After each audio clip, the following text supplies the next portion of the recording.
Hello, hello, hello. Guess what I have just done? That's right. I spoke briefly, maybe not, but anyway, about my newfound obsession with Interview with a Vampire because I watched the movie and I thought it was hilarious.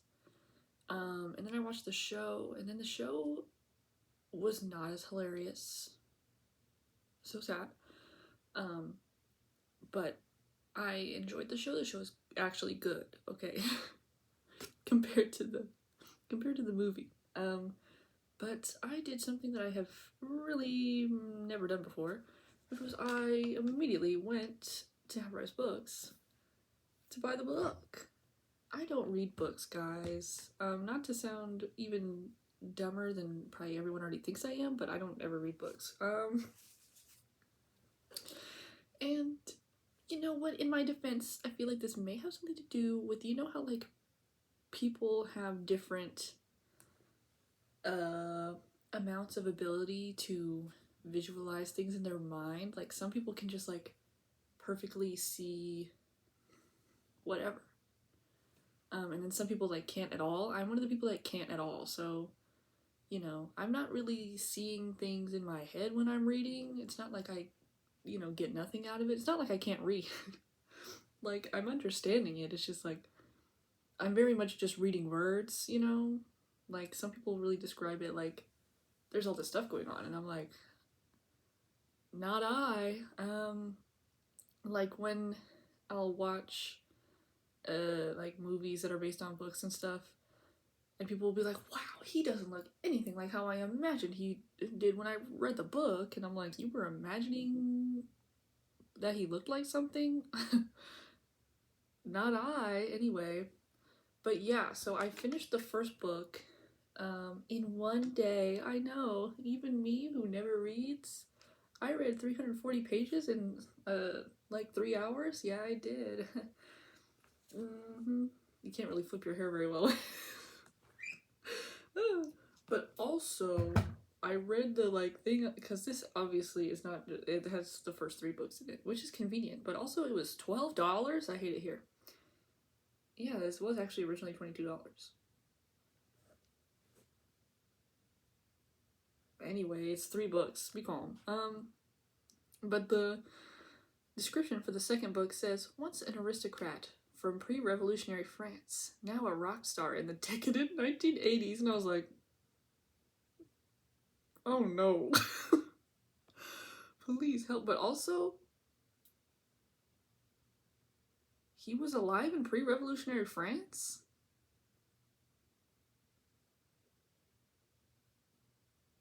That's not the vibe I got from the first book. Which, yeah, by the way, it's very funny to me, first of all, after reading this book, because obviously I watched the show and the movie first. But after reading this book, I'm like, what about this was able to spawn a movie and a TV show? A TV show that came 30 years after the movie. Like, it's not that good. I'm sorry, Miss Ma'am. You can't even see her name. But like, I'm sure you moved lots of copies, but it's not bad. It's just like they were really clamoring to buy the rights for this. Like, okay, sure. Also like the characterization of Lestat in like both of the adaptations compared to how he is in the book is so funny. In the book, he sucks so bad. He is a little bitch in the book. And then in the movie and the show, especially the show, they make him like all cool and suave and like, I don't know, whatever. And it's like, bro, he was not anything like that. Where did they get that information?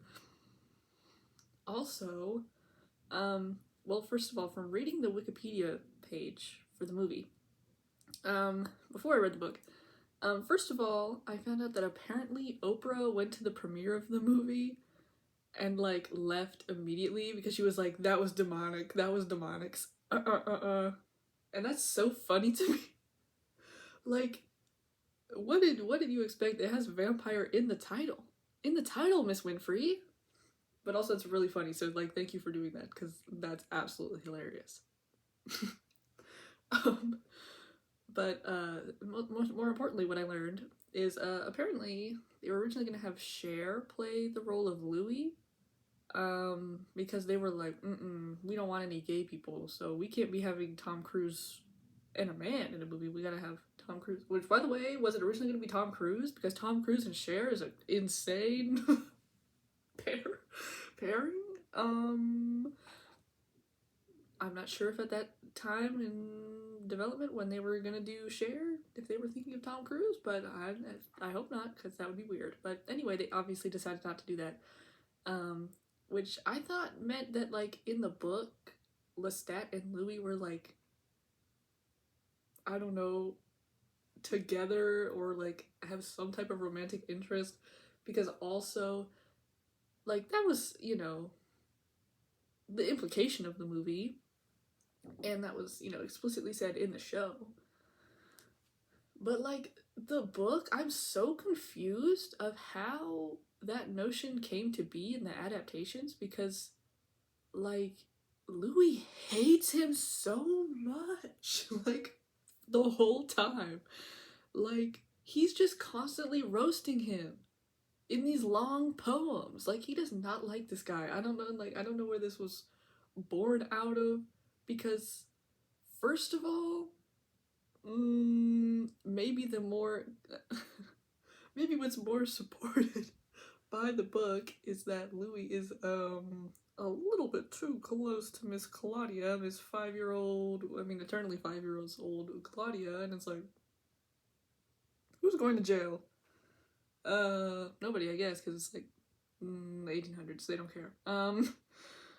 But more importantly, it's kind of like, shouldn't there be a romantic relationship between Armand and Louis? Like, why Lestat? Like, first of all, he's honestly kind of irrelevant in the book. I don't understand how he became such like an iconic character from the book. Like, it had to have been from the movie, because in the book, first of all, he kind of dies like really early on. Well, actually, maybe that's not true. It's like page 100. He died, and obviously, you know, he didn't die, and he comes back. But yeah, I'm just like, he sucked, and then he died. Like, why? But anyway, but like, yeah, because when Louis talks about Armand, he's like, I wanted him so bad, and I wanted him to want me. And I'm like, you were never saying this stuff about Lestat, sir. I'm confused of why that has become the, like, perception of this. Mr. Sir and Armand, which, by the way, in both adaptations, there's like something going on with him and Armand, but like, why is there also something going on with him and Lestat? Like, he hates that guy, because Armand and Louis, they're talking to each other, and Armand is like, I was so in love with the guy who turned me into a vampire. Like, oh my gosh, he was so fine, first of all. And then Louis is like, I literally hated the guy who turned me into a vampire the whole time. I could not stand that man for even 1 second. I don't understand what you're talking about. And I'm like, okay, I'm so confused. He hates Lestat, but Lestat likes him, though. That's clear. Also, my reaction when they called Lestat a smart gay vampire at like the end of the book, I was like, Tom, did you see this, Mr. Cruise? That's what Miss Winfrey saw. That's so funny to me. What happens in like the first 5 minutes of the movie that she had to go? I want to know so bad. I want to. Can I get an audience with Oprah? I want to know. Is there a full interview I can watch? This is fascinating to me. But the book is very like funny, having watched the other adaptations first, because the way that they changed Lestat so significantly to make him cooler is so funny. Because first of all, like they changed his backstory in both of the adaptations.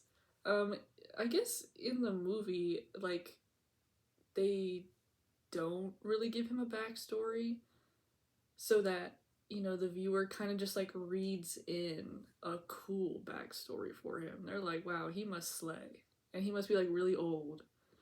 And then in like the show, they gave him this whole elaborate thing of like the guy who turned him into a vampire like kidnapped him, and he had just a room full of like dead people that all looked like him. And I'm like, what? Anyway. Cool. But in the book, it's like, first of all, he's not that much older than Louis. And also, it's like, he just has his like old dad, which I was so confused because I was like, his dad is alive? Like, what's going on? I thought he was really old, but he's not because his dad is alive. And he's taking care of his dad, but he needs money. So he's like, you know what I'm gonna do? I'm gonna turn this dude Louis, who's rich, into a vampire, so that then I can live in his house with my dad. Like, they made him like all cool and mysterious in both adaptations, but in the book, it's like he's just a poor guy with a dad, like who he needs to like take care of. Which is pretty funny. And also, yeah, Lestat sucks, like, because he's just annoying and sometimes has like outbursts of rage. He's never cool. The only time he might be a little bit cool is when Claudia comes in, okay? Because also Claudia, I really enjoy Claudia in the book. Because in the movie I was like, oh my gosh, I'm so happy that she just died. But I think it's because, it was a child acting moment. Where, yeah, it was just kind of really bad. Sorry, Miss Kirsten, don't know. It was not your time at that moment. I'm so sorry. But she kind of slays in the book. But you know who really slays? Louis, because he hates everybody all the time, and I love that. Everybody is like, yes, we love you, and he's like, oh my gosh, I can't stand you. I'm gonna write a whole poem about how much I cannot stand you.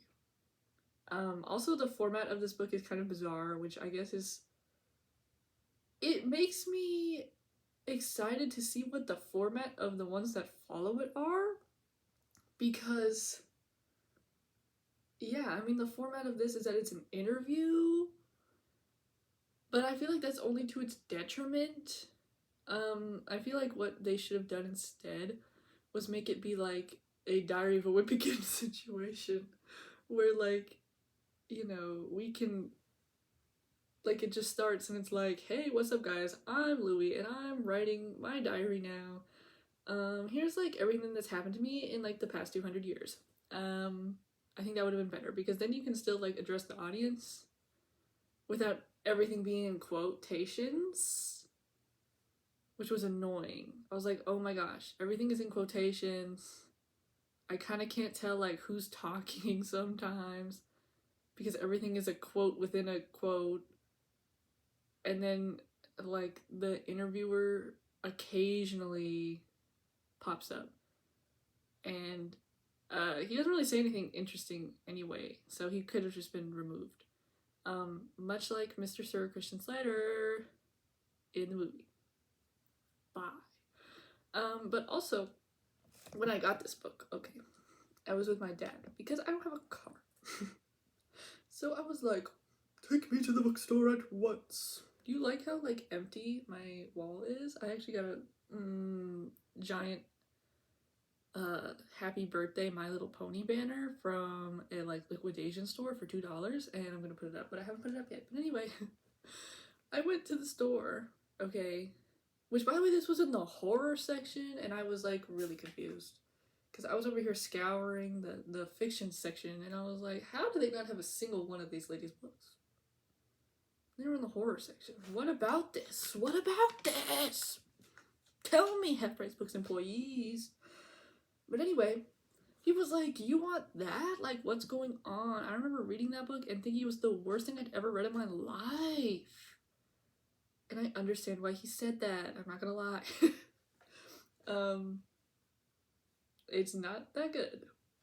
I don't understand why it spawned this very iconic character who has like a reputation that truly precedes him. And then a movie with Tom Cruise. By the way, it's so bizarre to me that Tom Cruise is in that movie. I don't know what it is about Tom Cruise specifically, but I'm like, he should not be a wicked vampire. I'm so sorry, Mr. Cruise. I need to look up immediately how much he got paid for that movie. And also on that subject, before we go, I tried to draw a picture of Mr. Vampire Tom Cruise, and it was like, okay, actually now that I'm looking at it, it's not that bad, but it's still kind of bad. But like when I drew it, and then I looked at it, I was like, oh my god, why do I suck so bad? Hold on, can I get it to focus on this instead? Because it's like, the color is insane that it's showing. It's like he's blue. But yeah, I drew that and then I was like, help me. By the way, he's not that blue in the actual picture. It just shows blue there. But anyway, yay. We have 2 books ahead of us. And also there's like a million books. But I don't have them, so it's 2 books ahead of us. Ooh.